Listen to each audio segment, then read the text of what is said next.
여러분과 함께 나누려고 하는 말씀은 믿음에 대한 말씀인데요. 특별히 연약함 가운데서 강하게 하는 믿음이라고 하는 주제로 말씀을 살펴보려고 합니다. 제가 일전에 히브리서 강해를 하면서 히브리서 11장 말씀을 이제 강해하게 됐는데, 히브리서 11장은 여러분 잘 아시는 믿음에 대한 장이죠. 근데 이 믿음에 대한 장을 쭉 이렇게 강의하다 보니까 어마어마한 얘기들이 등장합니다. 그렇죠? 기드온, 바락, 삼손, 입다, 다윗, 사무엘, 어마어마한 믿음의 사람들이 등장하고, 또 이들에 대해서 뭐라고 얘기하냐면, 이들은 믿음으로 나라들을 이기기도 하고 의를 행하기도 하고 사자들의 입을 막기도 하고 불의 세력을 멸하기도 하고 또 전쟁에서 용감하게 되어 승리하기도 한대요. 그렇습니다, 여러분. 믿음은 그런 것이죠. 불의 세력을 멸하고 또 때로는 하늘에서 불을 내리게 하기도 하고 또 사자굴에서도 살아나오는 그것이 믿음입니다. 그런데 이 말씀들을 강해를 하면서도 제 안에는 뭐가 있었냐면 이 눌림이 좀 있더라고요. 근데 여러분 그런 느낌 안 받으십니까? 히브리서 11장을 쭉 이렇게 읽고 묵상하다 보면 감동은 됩니다. 감동은 되는데 나하고는 조금 다른 이야기 같은, 이 사람들은 나하고는 시가 달라요. 시가 달라서 글쎄요, 저는 과연 우리가 다니엘처럼 담대하게 사자굴에 들어갈 수 있을까? 그것도 사실 자신 없고요. 또 우리가 기도한다고 정말 엘리야처럼 하늘에서 불이 떨어질까? 이것도 사실 자신 없고, 300명을 데리고 수십만 앞에 나가는 깡다구를 부릴 수 있을까? 이것도 사실 자신 없고, 사실 히브리서 11장 말씀을 읽다 보면 우리하고는 좀 동떨어진 얘기 같은 그런, 은혜는 됩니다. 은혜는 되고 다니엘이 사자굴에 들어갔다고 하는 건 참 은혜가 되는데, 내가 사자굴에 들어가는 건 그렇게 은혜가 안 되죠. 이 말씀들을 이렇게 묵상하는데 감사하게도 맨 마지막에 히브리서의 거의 뒷부분에 등장한 11장 뒷부분에 등장하는 한 말씀이 제 눈을 탁 사로잡았는데, 이게 뭐냐 하면 믿음으로 연약함 가운데서 강하게 되고 하는 말씀이었어요. 연약함 가운데서 강하게 되고.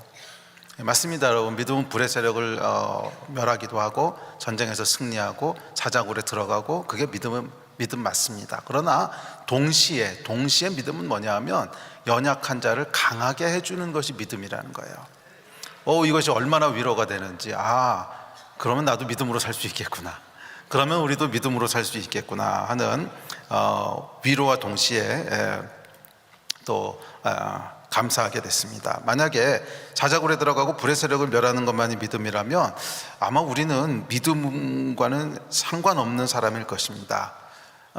저는 사자굴에 들어가고 불의 세력을 멸하는 그런 능력의 사도는 아니거든요. 사자굴 앞에서는 두려워서 떨고 또 불의 세력 앞에서는 주눅 들고 그런 것이 우리의 민낯이고 현실입니다. 그런데 놀라운 건 뭐냐면 이 히브리서 11장에 수많은 믿음의 사람들이 등장하는데, 이 사람들도 사실은 원래는 그런 사람들이었다는 거예요. 이 사람들도 사실은 원래 그런 사람들이었다는 거예요. 기드온도, 바락도, 삼손도, 입다도, 다윗도, 선지자들도 모두 연약한 사람들이었다는 거예요. 그런데 믿음이 이들을 이렇게 놀라운 사람으로 만들었다는 것입니다. 아멘. 그리고 그게 믿음이라면 우리에게도 소망이 있지 않습니까? 우리도 연약한 사람이죠. 그러나 이들도 다 연약한 사람들이었고 우리와 성정이 같은 사람들이었습니다.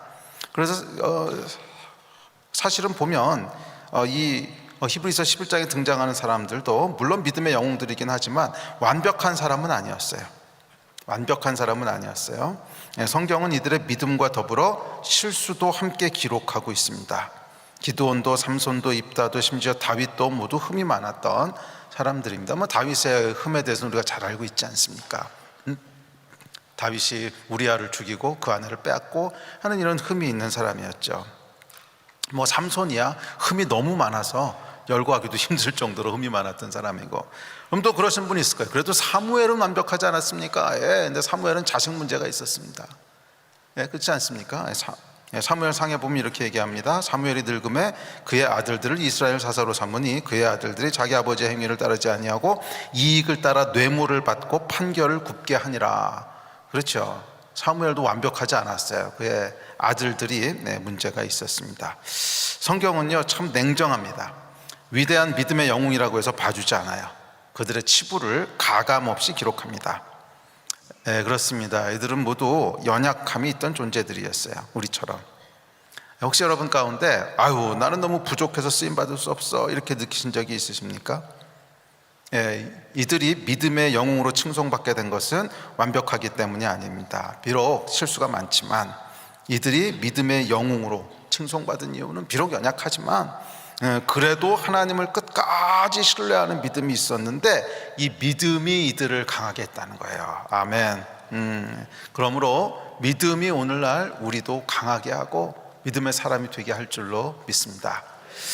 자, 그래서 오늘은 이 연약함을 강하게 하는 믿음에 대해서 살펴보려고 하는데 2부 예배는 기드온에 대해서 함께 살펴보려고 하고요.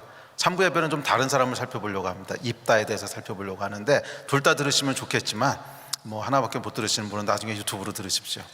근데 이게 원래 패키지로 들어야지 은혜가 되는데 2부에는 기드온, 3부에는 입다에 대해서 살펴보려고 합니다. 자, 먼저 기드온을 살펴보죠.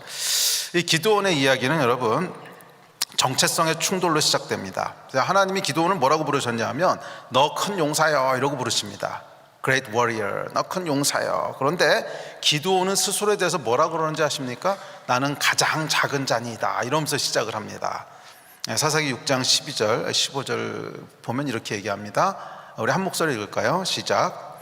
여호와의 사자가 기드온에게 나타나 이르되 큰 용사여 여호와께서 너와 함께 계시도다 하매. 자, 그런데 기드온은 뭐라 그러냐면 이렇게 말합니다. 시작. 그러나 기드온이 그에게 대답하되 오 주여 내가 무엇으로 이스라엘을 구원하리까? 보소서 나의 집은 므낫세 중에 극히 약하고 나는 내 아버지 집에서 가장 작은 자이니다 하니. 여러분 이 온도차가 보이십니까? 하나님은 분명히 기드온에게 뭐라 그러시냐면 너는 큰 용사야, 너는 큰 용사야 이러고 부르시는데 기드온은 스스로를 뭐라 그러냐면 나는 가장 작은 자니다, 나는 가장 작은 자니다. 이게 사실은 겸손이 아니고요 열등감에서 나오는 말이거든요. 겸손이 아닙니다. 이것은 그냥 열등감에서. 참된 겸손은 뭐냐면 나는 못해요가 아닙니다. 하나님의 말씀이 옳습니다 아멘 하는 게 겸손이에요. 하나님이 큰 용사라고 했으면 아멘 하는 게 겸손이지 너 큰 용사다 그러는데 아니요 나는 작은 자니다 이건 겸손이 아닙니다. 이거는 참된 겸손은 뭐냐면 나는 못해요, 나는 뭐 아무것도 아니에요. 아니요 여러분, 그것은 열등감이지 낮은 자존감이지 겸손이 아니에요. 정말 겸손은 뭐냐면 하나님이 뭐라고 부르시면 그냥 아멘 하는 게 겸손입니다. 왜? 내 결정이 아니라 하나님의 결정이 진리입니다. 이것이 겸손이잖아요. 나는 결정하는 자가 아닙니다, 하나님이 결정하신 자입니다. 이게 겸손이잖아요. 그러니까 겸손은 아멘 하는 게 겸손이죠 나는 아닙니다 하는 게 겸손이 아닙니다. 근데 여하튼지 간에 이 기드온의 이야기는 뭐로 시작하냐면 하나님의 말씀과 기드온이 스스로에 대해서 자기를 바라보는 것이 충돌하면서 그렇게 시작을 합니다. 이 정체성의 충돌이죠. 자, 그러니까 하나님이 부여하신 기드온의 정체성은 뭐였습니까? 큰 용사죠. 그런데 아이러니하게도 기드온은 큰 용사와는 거리가 먼 자존감이 바닥을 치던 사람이었어요. 큰 용사와 가장 작은 자 두 정체성이 충돌하는 것으로 기드온의 이야기가 시작됩니다. 그리고 이는 하나님께서 어떻게 연약한 자를 강하게 일으키시는가 하는 것을 보여줍니다. 자, 기드온이 생각하는 자신은 이렇습니다. 아까 읽으셨던 말씀에 보면 뭐라 그러냐면 기드온은 극히 약하고 가장 작은 자, 즉 무능력한 자라는 거예요. 거기다가 집안도 별일이 없습니다. 집안도 별 볼 일이 없고요. 또 몰래 밀타작해 먹어야 할 정도로 가난하고 비굴했습니다. 이게 그 포도주 즙 짜는 데서 밀타작하죠. 이게 무슨 얘기냐면 그 당시에 이제 미디안이 점령을 하고 있지 않았습니까? 그러니까 뭐 소득이 생기면 다 뺏어가는 거예요. 소득이 생기면 다 뺏어가니까 몰래 밀타작을 해 먹으려고. 근데 여러분 원래 곡식 타작하려면 넓은 데가 필요합니다. 타작마당 넓은 데다 이렇게 해가지고 타작을 해야 되는데 그럼 다 뺏기니까 포도즙 짜는 데는 굉장히 좁습니다. 이렇게 포도 담가놓고 이렇게 발로 밟아서 즙 짜는 데거든요. 아주 좁아요. 거기에 이렇게 구겨져 들어가가지고서 몰래 누가 볼까 하고 요러고 이제 밀타작 해먹었다는 얘기입니다. 그러니까 이게 참 하나님이 유머 감각이 있으세요. 하필이면 그 타이밍에 이게 뭐냐면 사방에 둘러보면서 눈치 보고 있는 거예요. 걸리면 어떡하지? 이러다 다 뺏기면 어떡하지? 뭐 저 맞는 거 아니야? 그러고 조그만 데 숨어가지고서 이렇게 눈치 보면서 이러고 밀타작하고 있는 요 모습을 상상해 보세요. 그런데 거기에 딱 하나님이 하필이면 그 타이밍에 딱 나타나셔서 너 큰 용사야. 얼마나 쪽팔렸을까 하면 생각해보시죠. 아니 이게 뭐 칼이라도 뽑아들고 이러고 있을 때 너 큰 용사여 했으면 맞습니다 아멘이 나올 텐데 그것도 아니고 지금 무서워가지고 도망가가지고 이러고 눈치 보면서 밀타작 해먹고 있는데 이게 사실 밀타작 할 수 있는 데가 아닙니다. 그러니까 이스라엘에 가서 포도즙 짜는 데 가보면 정말 좁습니다. 거기서 어떻게 밀타작을 했는지. 그러니까 이게 뭐냐면 미디안 사람들도 설마 거기서 밀타작 할 거라고는 상상을 못하는 그런 장소인 거죠. 거기서 밀 이렇게 까서 먹고 있는데 거기 딱 나타나셔가지고서 하필이면 그때 가장 수치스러운 때 가장 어떻게 보면 쪽팔린 때 그런 데 나타나셔서 너 큰 용사야 이러고 부르시는 거니까 이게 기도원의 반응도 이해가 되죠. 참 하나님께서는 우리한테 역사하실 때 참 뭐 꼭 유머라기보다는 그런 충격이 어쩌면 필요하셨던 것 같아요. 충격이. 네가 어떤 자인 줄 알아? 넌 그런 자가 아니야. 이걸 가르쳐주고 싶으신데, 자 여하튼지 간에 그렇습니다. 그래서 이 기드온이 자기가 생각하는 게 이제 자기가 생각하는 어떤 존재인지를 이렇게 얘기하죠. 집안도 별 볼 일 없고 몰래 밀타작 해먹는 비굴한 존재. 그런 뭐 사회적 영향력이 있겠습니까? 전혀 없죠. 이 기드온은 어떤 사람이냐면 한마디로 흙수저의 백수입니다. 자존감이 높을 리가 없어요. 연약한 자입니다. 3부 때 살펴볼 입다는 정반대 인물이에요. 그러니까 이 사람은 이 기드온은 자아가 결핍되어 있는 사람이라면 자아 결핍이라면 입다는 자아 과잉이에요. 시키지도 않은 일들을 해요. 내 딸을 아니 뭐 처음 나온 사를 인신제사들이 누가 인신제사라 그랬어? 하나님이 시키지도 않은 일을 막 하죠. 그러니까 자아가 과잉된 사람인데, 자 어쨌거나 기드온은 이런 사람입니다. 그래서 기드온이 왜 자신을 그렇게 생각했는지 사사기 6장 15절을 보면 알 수 있는데요. 기드온이 생각하는 자존감의 근거가 있습니다. 근거가 뭐냐면 첫째는 세상적인 힘과 능력이에요. 내가 무엇으로 이스라엘을 구원하리까? 나는 이스라엘을 구원할 만한 지위도 없고 능력도 없어요. 그러니까 이 기드온이 생각하는 큰 자와 작은 자의 기준은 뭐냐면 세상적인 어떤 직위, 세상적인 능력 뭐 그런 거였다는 거예요. 그 다음에 또 뭐라 그러냐면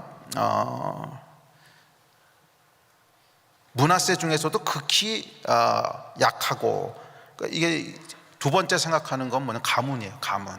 나는 좋은 가문에서 태어난 사람도 아니고 부잣집에서 태어난 사람도 아니고 왕족도 아닙니다. 이제 그런 거죠. 가문. 그다음에 내 아버지 집에서 가장 작은 자니다. 이것은 다른 사람들과의 비교입니다. 그래도 그나마 우리 가문 가운데도 큰형님도 있고 좀 잘 사는 사람도 있고 그러는데 비교해 보면은 나는 거기에도 못 미칩니다. 그러니까 기드온의 자존감의 근거는 뭐였냐면 첫째는 세상적인 능력이고 두 번째는 가문. 그다음에 세 번째는 다른 사람들과의 비교 뭐 그런 거였다는 거예요. 이런 기준을 가지고 자신을 평가해 보니까 힘없고 연약하고 쓸모없는, 한마디로 자기는 잉여 인간이더라는 것입니다. 자, 이런 기드온에게 하나님께서 참된 자존감의 근거가 뭔지를 말씀해 주십니다. 이게 사사기 6장 16절인데요. 우리 같이 한번 읽어볼까요? 시작. 여호와께서 그에게 이르시되 내가 반드시 너와 함께 하리니 내가 미디안 한 사람을 치듯 하리라 하시니라. 자, 내가 평가했던 자존감의 근거는 잘못된 것이었고 참된 자존감의 근거가 있는데 이거라는 거예요. 뭐예요? 내가 반드시 너와 함께 하리라. 그러니까 우리가 어떤 존재인지는 무엇에 의해서 결정되냐면 태어난 가문에 의해서 결정되는 것도 아니고 능력에 의해서 결정되는 것도 아니고 다른 사람들과 비교해서 결정되는 것도 아니고 우리의 진짜 자존감의 근거는 뭐냐면 하나님이 나하고 함께 하셔. 내가 뭘 하든지 간에 하나님은 내 편이야. 내가 뭘 하든지 간에 하나님은 나를 지지하셔. 이게 진짜 자존감의 근거라는 거예요. 이게 이 믿음이 있는 사람은 여러분 자존감이 있어요. 내가 어떤 사람인 줄 알아? 내가 어떤 사람인 줄 알아? 하나님이 함께 하신 사람이야. 이게 진짜 자존감의 근거입니다. 아멘. 자, 이제 그렇기 때문에 결국 자존감의 문제는 여러분 심리적인 문제가 아니라 믿음의 문제입니다. 자존감의 문제는요, 심리적인 문제가 아니라 믿음의 문제예요. 자존감이 낮은 사람들의 특징이 몇 가지 있습니다. 첫 번째 특징은 뭐냐 하면 자존감이 낮은 사람들은요, 도전하려고 하질 않아요. 새로운 일에 쉽게 도전하지 않습니다. 실패에 대한 두려움 때문에 그래요. 실패하면 갖다나 낮은 자존감이 더 낮아질 거 아니에요. 그러니까 아예 시도를 잘 안 하려고 합니다. 그래서 이 자존감이 낮은 사람들은 뭔가 시도하지 않아요. 분명히 하나님 말씀하셔도 아멘을 못합니다. 하나님이 이 기도원의 이야기도 보면 하나님이 말씀하시는데 아멘을 못해요. 아멘을 못하고 이렇게 얘기합니다. 17절 시작. 기도원이 그에게 대답하되 만일 내가 주께 은혜를 얻었사오면 나와 말씀하신 이가 주 되시는 표징을 내게 보이소서. 이게 뭐냐면 이제 쉽게 도전이 잘 안 되는 거죠. 진짜입니까? 진짜예요? 계속 물어보는 거잖아요. 그리고 이제 표징을 구합니다. 기도원의 불안함을 엿볼 수 있지 않습니까? 기도원의 불안함이 보이시죠? 믿음? 글쎄요. 자, 그래서 하나님께서 참 감사하게도 기도원의 이것을 다 아시기 때문에 구하는 대로 표징을 보여주셨어요. 이렇게 얘기합니다. 21절 시작. 여호와의 사자가 손에 잡은 지팡이 끝을 내밀어 고기와 무교병에 대니 불이 바위에서 나와 고기와 무교병을 여호와의 사자는 떠나서 보이지 아니하신지라. 놀라운 표징이 나타났어요. 불이 임한 거예요.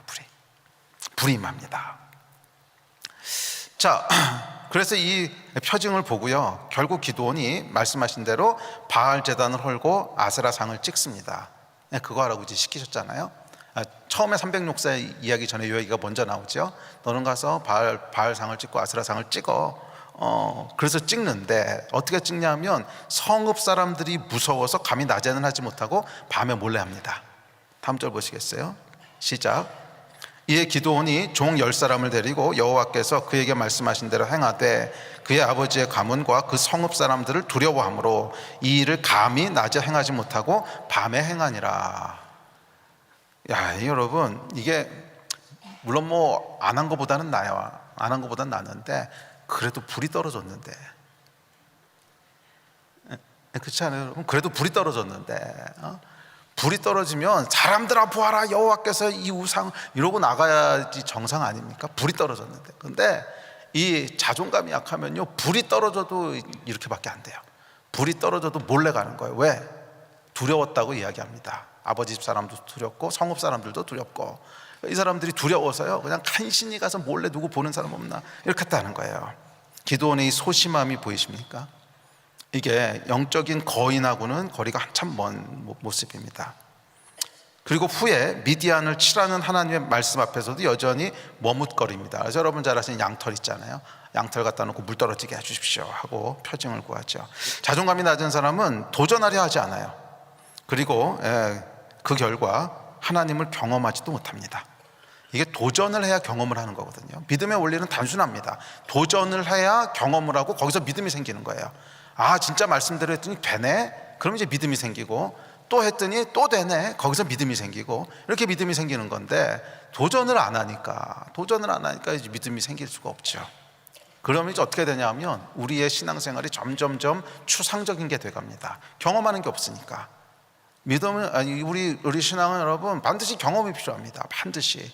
근데 경험이 안 되니까 믿음이 생기질 않아요. 그럼 우리 자존감은 계속 거기에 머물러 있습니다. 실패하면 좀 어때요? 하나님이 뒤를 봐주시는데. 이게 있어야지. 도전했다 실패하면 좀 어때요? 하나님이 우리 뒤 봐주시는데. 이 담대함이 믿음입니다. 믿음의 본질은 뭐라고요? 하나님이 나하고 함께 하셔. 아멘. 자, 자존감이 낮은 사람의 두 번째 특징은 스스로에 대한 부정적인 이미지로 인해서 하나님을 자신감 있게 대하지 못하고 두려워합니다. 그래서 이 자존감이 낮은 사람의 특징은 하나님도 두려워하고 사람도 두려워해요. 성경은 이렇게 얘기합니다. 사사기 6장 22절 23절 우리 같이 읽을까요? 시작. 기드온이 그가 여호와의 사자인 줄을 알고 이르되 슬프도소이다 주 여호와여 내가 여호와의 사자를 대면하여 보았나이다 하니 여호와께서 그에게 이르시되 너는 안심하라 두려워하지 말라 죽지 아니하리라 하시니라. 아니, 하나님의 사람이 지금 임하셔서 사명을 주는데 죽긴 왜 죽어요? 그런데 여기 보면 죽을까봐 지금 두려워하잖아요.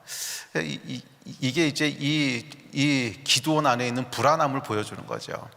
그러니까 아니, 하나님이 지금 사명을 주셔서 너 이거 해 이러시는데 왜 죽이시겠어요? 말도 안 되는 얘기잖아요.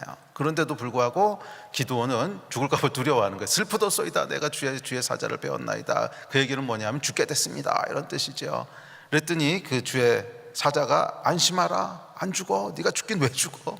내가 너한테 지금 일 시키러 왔는데 네가 왜 죽겠어? 뭐 이 얘기를 하시는 거죠. 자존감이 낮은 사람은 상황과 관계없이 두려워합니다. 상황과 관계없이 자신의 낮은 그 이미지 때문에 그렇습니다. 그래서 이런 사람은 신앙생활의 동기가 두려움이에요. 헌신도 두려움과 죄책감에서 나옵니다. 이거 안 하면 하나님이 벌하실까 봐, 또는 이거 안 하면 사람들이 뭐 이상하게 볼까 봐. 모든 동기가 다 부정적인 거예요. 두려움, 죄책감. 여기에는 기쁨이 없습니다. 신앙생활은 기쁨이거든요. 기쁨은 뭐냐 하면 두려움이 아니라 자원하면서 나오는 거예요. 하고 싶고 정말 여호와를 섬기고 싶고 여호와께 더 드리고 싶고 그 기쁨에서 나와야 되는데 자존감이 낮다 보면 계속 떠밀려 갑니다. 두려움에서 뭘 자꾸 하게 돼요. 그래서 정말 상황과 관계없이 두려워해요.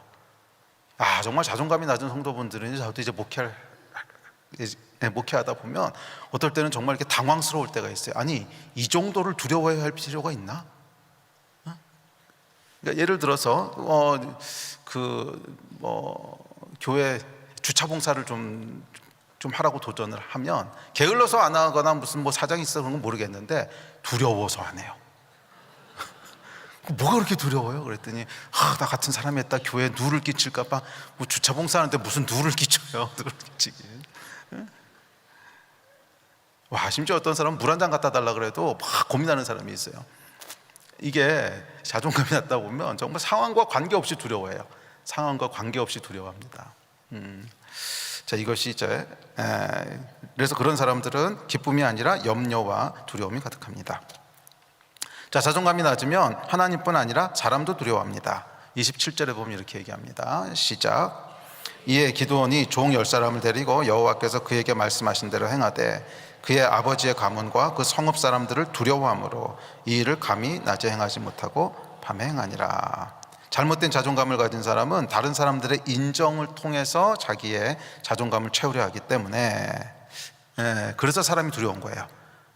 잘 보여야 되니까. 그러니까 이게 행동이 자연스럽지 못하고 계속 사람의 인정을 받아야만 자기가 그나마 부족한 자존감이 채워진다고 생각을 하니까 사람들의 인정을 통해서 나는 가치 있는 존재야, 나는 괜찮은 사람이야, 이것을 증명하려고 합니다.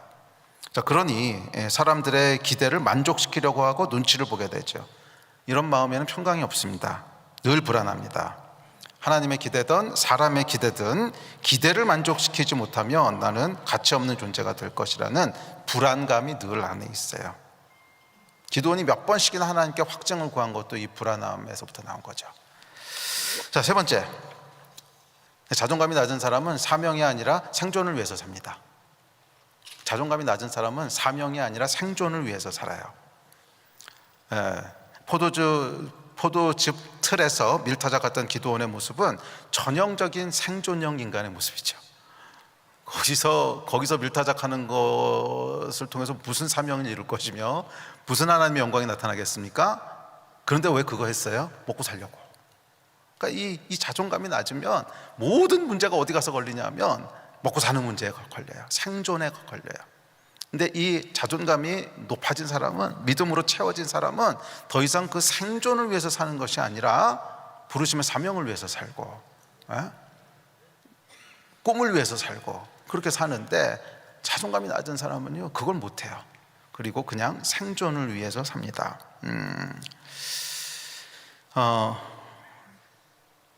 그래서 자존감이 낮은 사람은 비전과 사명을 구하는 대신 살 길을 찾는 데 급급합니다. 두려움과 염려가 그 삶을 지배하기 때문에 어쩔 수가 없어요.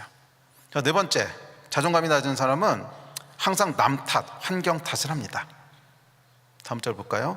시작. 기드온이 그에게 대답하되 오 나의 주여 여호와께서 우리와 함께 계시면 어찌하여 이 모든 일이 우리에게 일어났나이까?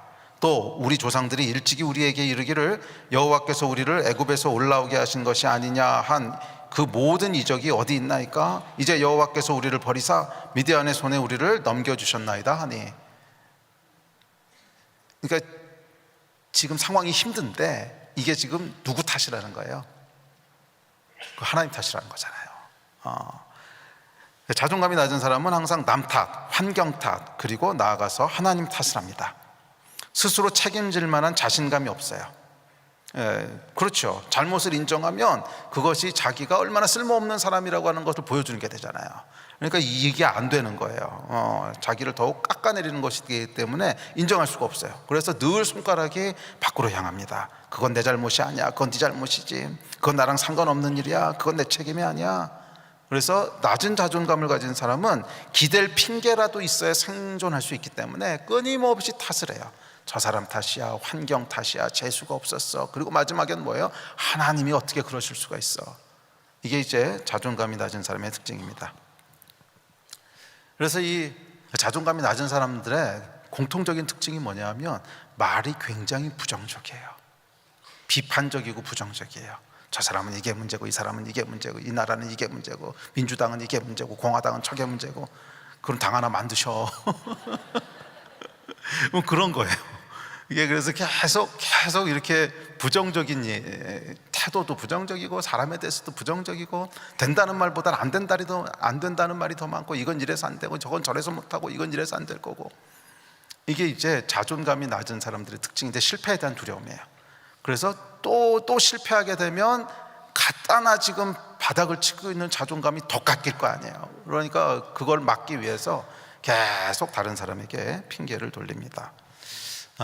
그것이 자존감이 낮은 사람들의 공통적인 특징입니다.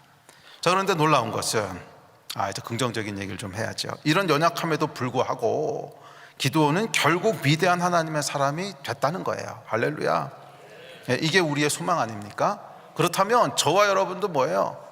위대한 하나님의 사람이 될 수 있다는 거예요. 믿음의 사람이 될 수 있다는 겁니다. 아멘. 실제로 여러분, 저는 정말 예수 믿고 딴 사람이 됐습니다. 제가 알아요. 저는 정말 예수 믿고 딴 사람이 됐어요. 뭐 제 간증을 아시는 분은 아시겠지만 저는 말도 심하게 더듬었고요. 어렸을 때 말을 더듬는다고 하는 것은 단순한 소통의 문제가 아니고 자존감의 문제에 걸립니다. 이게 긍정적인 자아 이미지가 생길 수가 없잖아요. 말도 더덕거리지, 그러니까 친구들은 맨날 놀리지, 거기서 무슨 긍정적인 의미가 생기겠습니까? 맨날 손가락질하면서 놀리는데. 그래서 저는 어렸을 때요, 소위 말하는 왕따였습니다. 진짜로 왕따였어요. 맨날 맞고 들어왔고요, 하루도 울지 않고 들어온 날이 없어요. 하루도 울지 않고 들어온 날이 없고 항상 얻어맞고 들어오고. 자존감이 높으면 기적이죠. 이게 될 수가 없는 일이죠. 그런데 정말 놀라운 것은 제가 이제 20대 예수를 만나고 30대 목회를 시작했는데 35살에 제가 신학교를 갔어요. 근데 신학교를 갔더니 신학교에서 뭘 하냐면 자아 이미지 테스트라는 걸 하더라고요. 그러니까 자존감 테스트예요. 그런데 어떻게 나왔는지 아십니까? 상위 95%가 나왔어요. 그리고 거기에 평가가 뭐냐면 당신은 모든 사람이 당신을 좋아한다고 착각할 수 있으니까 조심하십시오. 이게 평가였어요. 믿음은 여러분 사람을 바꿔요. 제가 증인입니다. 믿음은요 사람을 바꿔요. 아멘. 다 믿음의 사람들이 되실 수 있을 줄 믿습니다. 자, 그렇다면 무엇이 이런 열등감 덩어리인 기드온을 일으켜서 위대한 용사가 되겠을까? 히브리서는 그것을 믿음이라고 얘기합니다. 다음 절 같이 볼까요? 히브리서 11장 33, 34절입니다. 시작. 그들은 믿음으로 나라들을 이기기도 하며 의를 행하기도 하며 약속을 받기도 하며 사자들의 입을 막기도 하며 하기도 하며 칼날을 피하기도 하며 연약한 가운데서 강하게도 되게 전쟁에 용감하게 되어 이방 사람들의 전을 물리치기도 하며. 자, 여기 보면 우리를 강하게 하는 게 뭐라는 거예요? 믿음이라는 거예요. 믿음으로 연약함 가운데서 강하게 된다는 거예요. 할렐루야. 그들은 기드온은 믿음으로 연약한 가운데서 강하게 되며 300용사를 이끌고 전쟁에서 수십만 미디안 군대를 한 사람 치듯이 하는 위대한 승리를 거두었습니다. 그렇다면 이 믿음, 연약함을 강하게 하는 믿음은 구체적으로 어떤 믿음인가? 첫째는 뭐냐면 연약한 자를 강하게 하는 믿음은요, 하나님이 나와 함께 하신다는 믿음이에요. 하나님은 내 편이야. 누가 뭐래도 하나님은 내 편이야. 네가 하나님 사랑해? 그래도 너랑 나랑 싸우면 하나님은 내 편이야. 이거 이 믿음이 있으셔야 돼요. 저는요 딴 건 몰라도 거기에 대해서는 절대적인 믿음이 있습니다. 저하고 웬만하면 싸우지 마십시오. 하나님이 내 편 드십니다. 저하고는 웬만하면 싸우지 마세요. 하나님이 내 편 드십니다. 나는 거기에 대한 믿음이 있어요. 다른 건 다 몰라도 하나님은 내 편이세요. 전 세계 사람하고 다 붙어도 하나님은 내 편 드실 거예요. 아멘. 이게 믿음이에요. 하나님이 나와 함께 하신다는 믿음. 그게 우리를 바꾸는 거예요. 아멘, 아멘. 내 능력, 내 재산, 가문, 외모, 사람들의 인정, 그런 것은요 우리를 지탱하지 못합니다. 성공하고 인정받으면 뭐 대단한 사람인 것 같다가 실패하면 저기 바닥까지 떨어졌다가 그러는 거죠. 주가처럼 오르락내리락 해요. 참된 자존감의 근거는 하나님이 나와 함께 하신다는 거예요. 그래서 미디안 사람 치기를 한 사람 치듯 할 거라는 거예요. 이것이 믿음입니다. 제가 중학교 3학년 때였는데 뭐 저는 보시면 알겠지만 뭐 이렇게 싸움하고 막 이런 사람이 아니잖아요. 아주 말도 더듬고 좀 너드 같죠. 뭐 그런 사람이었는데 저희 반에 누가 있었냐면 저희 학교 싸움 1등이 있었어요. 이 친구는 소년원에 갔다 오느라고 나이도 저보다 2살 많아요. 근데 약간 싸움으로는 아무도 그 앞에 가까이를 못해요. 막 들리는 소문에 의하면 발이 땅에 안 닿는데요. 막 날아다닌대요. 약간 전설적인 우리 학교의 일장이었는데 하필이면 학기 초에 걔하고 제가 짝꿍이 됐어요. 짝꿍이 됐는데 이 친구가 이제 공부는 제가 잘했거든요. 그러니까 공부 잘하는 친구가 있다는 거를 막 너무 좋아하는 거예요. 그래서 둘이 절친이 됐어요. 그래서 그 다음부터는 어떻게 됐냐면 아무도 저를 건들지 않아요. 아무도 저를 건들지 않아요. 저를 건드리는 건 누굴 건드리는 거예요? 그렇지, 얘를 건드리는 거야. 저는요 힘도 없어요. 싸움도 못해요. 그런데 제 진짜 능력은 뭐예요? 저의 진짜 능력은 뭐냐면 동원할 수 있는 능력이야. 내가 전화만 걸면 얘가 와. 이게 제 진짜 능력이거든요. 하나님이 나와 함께 하신다. 이게 우리의 진짜 능력인데 왜 그러냐면 이거는 우리 안에 있는 내재된 능력이 아니에요. 동원 능력이지. 내가 한번 전화하면 하나님이 뜨셔. 내가 한번 전화하면 하나님이 뜨셔. 너 큰일 나. 이 동원 능력이 우리의 진짜 능력이라는 거예요. 아멘이십니까? 그래서 우리에게 주신 게 뭐예요? 기도 주셨잖아요. 기도. 예수 이름으로 기도하면 하나님이 언제든 뜨시겠다는 거야. 그냥. 예수 이름으로 기도하면 언제든지 뜨시겠다는 거예요. 그래서 뭐예요? 나를 위해 싸우시겠다 그랬잖아요. 예. 전설적인 일장이요. 제 편이에요. 제 편. 전화만 하면 떠서 나를 대신해서 싸우는 거야. 누가 감히 건들겠어요? 야, 제가 중학교 3학년 다니는 동안 배는 게 없었습니다. 저는 뭐 싸움이라고 한 번도 해본 적이 없는데 초등학교 때 진짜 맨날 맞고 다녔는데 중학교 3학년 때부터는요 뭐 배는 게 없었어요. 아무도 저를 건드리지 않는. 이게 여러분 믿음의 능력이에요. 우리의 진짜 능력은 뭐 내가 무슨 가문에서 태어났느냐, 뭐를 성취했느냐, 그딴 게 아닙니다. 그딴 게 아니라 내가 전화하면 누가 뜨는 줄 알아? 내가 전화 한 통 걸면 누가 뜨는 줄 알아? 이게 우리의 진짜 능력이라는 거예요. 아멘, 아멘. 자, 두 번째 그 강하게 하는 믿음은 뭐냐면 두렵지만 한 걸음을 떼는 거예요. 바알 제단을 허물고 아세라상을 찍으라는 명령에 기드온이 순종해요. 물론 두려워요. 그래서 몰래 하긴 합니다. 그러나 이 한 걸음, 두렵지만 이 한 걸음을 뗐을 때 그 다음 스텝으로 나가게 돼요. 그것은 300명으로 수십만 미디안 군대를 치는 정말 생명을 건. 이 사실 여러분 첫 번째 스텝은요 그렇게 뭐 좀 위험하긴 하지만 죽는 건 아니에요. 죽는 건 아니잖아요. 그런데 두 번째 거는 죽는 거예요. 그래서 처음부터 하나님이 큰 거 하라고 안 하셨어요. 스몰 스텝을 놔주시는 거예요. 우리의 자존감이 여러분, 제가 이제 청년들 사역을 하면서 자존감의 근거는 하나님입니다. 예수 믿으면 여러분 하나님의 자녀입니다. 자녀의 자존감을 가지세요. 이 말 통해서 자존감 갚는 사람은 한 명도 못 봤어요. 믿기는 믿어요. 그래도 그게 잘 안 돼요. 하나님의 자녀니까 여러분은 뭐 세상에서 실패했어도 나는 왕자고 이게 잘 안 돼요. 그래서 왜 안 될까 고민을 해봤더니 왕자답게 경험해 본 적이 없어. 왕자면 왕자라고 하는 걸 경험을 해봐야 아 내가 진짜 왕자구나 이게 되는데 그냥 추상적인 믿음만 있지 왕자라고 하는 걸 경험해 본 적. 그래서 여러분 스몰 스텝을 밟아야 돼요. 작은 거를 통해서 해봤더니 오 진짜 하나님이 뜻이네. 전화했더니 정말 하나님이 뜻이네. 그거를 경험을 해봐야 되는 거예요. 스몰 스텝이 있어야 돼요. 두렵습니다. 그러나 믿음으로 먼저 한 걸음을 떼야 돼요. 그렇게 한 걸음을 뗐을 때 정말이네. 딱 한 걸음을 뗐을 때 진짜네. 정말 하나님이 역사하시네. 이게 경험이 됐을 때 아 내가 진짜 왕자구나 하는 것이 내 것이 돼요. 그래서 여러분 항상 두렵지만 한 걸음, 이게 믿음의 시작입니다. 큰 거 아니라도 괜찮아요. 두렵지만 한 걸음. 헌금도 마찬가지입니다. 여러분 뭐 큰 돈 뭐 수십억씩 헌금하는 거 처음부터 하는 게 아니고요. 두렵지만 작은 희생, 그걸 드렸더니 그 통해서 하나님 어떻게 역사하시는지 거기서부터 믿음이 생기는 거예요. 아멘. 자, 마지막 세 번째는 하나님과의 씨름입니다. 다음 절 같이 한번 읽어볼까요? 시작. 기드온이 그에게 대답하되 만일 내가 주께 은혜를 얻었사오면 나와 말씀하신 이가 주대심 처징을 내게 보이소서. 기드온이 하나님께 여쭈되 주께서 이미 말씀하신 같이 내 손으로 이스라엘을 구하라 하시려거든 보소서 내가 양털 한 뭉치를 타작마당에 두리니 만일 이슬이 양털에만 있고 주변 땅은 마르면 주께서 이미 말씀하신 같이 내 손으로 이스라엘을 구원하실 줄을 내가 알겠나이다 하였더니 그대로 된지라. 이튿날 기드온이 일찍 일어나서 양털을 가져다가 그 양털에서 이슬을 짜니 물이 그릇에 가득하더라. 기드온이 또 하나님께 여쭈되 주여 내게 도와지 마옵소서. 내가 이번만 말하리이다. 구하옵나니 내게 이번만 양털로 시험하게 하소서. 원하건대 양털만 마르고 그 주변 땅에는 다 이슬이 있게 하옵소서 하였더니 그 밤에 하나님이 그대로 행하시니 그 양털만 마르고 그 주변 땅에는 다 이슬이 있었더라. 기드온이요 집요하죠. 계속 하나님께 매달려요. 계속. 믿음은요 여러분 끈질긴 하나님과의 씨름 속에서 생겨요. 그냥 저절로 부어지는 게 아니라 끈질긴 하나님과의 씨름이 있어야 돼요.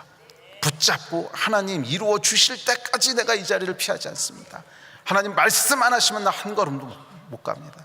이 끈질긴 밤이 맞도록 하나님과 씨름하는 이 믿음의 씨름이 있어야 믿음이 생겨요. 그래서 여러분 기도하지 않는데 믿음 생기는 사람 본 적이 없어요. 기도의 자리에서 정말 하나님 붙잡고 살려주십시오. 하나님 아니시면 난 죽습니다. 응답해 주십시오. 밤이 맞도록 씨름하고 금식하면서 씨름하고 거기서 생겨요. 아멘. 말씀을 마무리합시다. 기도원의 이 씨름 위에 하나님이 응답하시는데 어떻게 응답하시냐면 이렇게 응답하세요. 6장 34절 시작. 기도원 여호와의 영이 기드온에게 임하시니 기드온이 나팔을 불매 아비에셀이 그의 뒤를 따라 부음을 받으니라. 기드온이 또 사자들을 온 므낫세에 두루 보내매 그들도 모여서 그를 따르고 또 사자들을 아셀과 스불론과 납달리에 보내매 그 무리도 올라와 그를 영접하더라. 아멘. 그렇게 했을 때 어떻게 응답하시냐면 여호와의 영이 기드온에게 임하시니라. 이게 우리의 진짜 자존감과 믿음이 큰 건 거예요. 그렇게 했을 때 내 안에 심리적인 변화가 생기더라? 아니에요. 이렇게 했을 때 뭐가 일어나냐면 여호와의 영이 우리 안에 임하시는 거예요. 여호와의 영이 임하시는 거예요. 할렐루야. 그랬을 때 기드온이 완전히 다른 사람이 됩니다. 나팔을 불기 시작하는 거예요. 아니 여기서 밀타작해 먹던 이 사람이 나팔을 불기 시작하는 거예요. 여호와의 전쟁을 선포하는 거예요. 여호와의 영광을 선포하는 거예요. 사람들이 무서워서 이리 도망다니고 저리 도망다니고 밤에 몰래 가서 일하고 이렇게 숨어가지고 밀타작 해먹던 이 사람, 여러분 이거 정말 감격스럽지 않습니까? 여호와의 나팔을 불기 시작하는 거예요. 여호와께서 여기 계시다. 나는 큰 용사다. 여호와께서 함께 하신다. 여호와께서 우리를 구원하실 것이다. 오늘이 기드온의 나팔을 부는 날이 되시기를 주의 이름으로 축복합니다. 아멘, 아멘. 이 나팔은 원수를 향한 나팔이고 이 나팔은 과거의 나와 결연하는 나팔이고 이 나팔은 여호와의 영광이 나타나는 나팔이고 이 영광은 큰 용사 기드온이 일어난 나팔이에요. 여호와의 영이 임하시면 여러분 나팔을 부는 거예요. 뒤에 숨어서 쪼불딱쪼불딱 하는 게 아니라 여호와의 영이 임하시면 나팔을 부는 거예요. 여호와께서 나를 큰 용사라 하셨으니 나는 큰 용사다. 여호와께서 나를 큰 자라 하셨으니 나는 더 이상 가장 작은 자가 아니다. 아멘. 오늘이 여러분 기드온의 나팔을 부는 날이 되시기를 주의 이름으로 축원합니다. 여호와의 영이 임하시면 기드온은 나팔을 불기 시작합니다. 포도주 틀에서 밀타작하며 바닥을 박박 기든 기드온들이여, 큰 소리로 나팔을 부십시오. 큰 소리로 나팔을 부십시오. 나 기드온이 여기 있다. 큰 용사 기드온이 여기 있다. 나는 가장 작은 자가 아니다. 하나님의 큰 용사다. 나팔을 부십시오. 원수를 향해, 그리고 나를 속여봤던 과거를 향해, 그리고 세상을 향해 나팔을 부십시오. 이 나팔 소리는 과거의 나와 이별을 구하는 나팔 소리며, 하나님의 큰 용사가 일어나는 나팔 소리며, 하나님의 영광을 드러내는 나팔 소리인 줄 믿습니다. 아무도 호응하지 않을 것이라고요? 아니요, 아비에셀이 호응한다고 얘기합니다. 그리고 이어서 므낫세와 아살과 스불론과 납달리가 영접할 것입니다. 이게 성경의 약속이에요. 기드온이 나팔을 불 때 우리 가정이, 우리 교회가, 우리 세대가 기드온이 나팔을 불 때 응답할 거, 호응할 거라는 거예요. 그 나팔 소리에 아비에셀이 호응할 것이며, 므낫세와 아살과 스불론과 납달리가 일어나 도울 것입니다. 우리가 성령이 임하시고 기드온의 나팔을 불기 시작하면, 그것이 개인이든 교회든 이 나팔 부는 사람들이 있어야 돼요. 나팔 부는. 여호와께서 임하셨다. 여호와의 영광이 나타나셨다. 우리는 승리하는 자다. 우리는 더 이상 작은 자가 아니다. 세계 선교 끝낼 거다. 이 나팔을 불 때, 야, 이거 한 교회가 이런다고 뭐가 되겠어? 인간적으로는 그렇지만 성경이 뭐라고 약속해요? 우리가 나팔을 불 때 아비에셀이 일어나 도울 것이며, 우리가 나팔을 불 때 므낫세와 아셀과 스불론과 납달리가 일어나 도울 거라는 거예요. 그래서 결국 300명, 말도 안 되는 그 숫자로 수십만 미디안 대군은 물리치지 않습니까? 이게 여러분 연약함에서 강하게 되는 믿음이에요. 오늘 기드온이 나팔을 부는 그 은혜가 우리 각 사람 가운데 충만하게 임하시기를 주의 이름으로 축원합니다.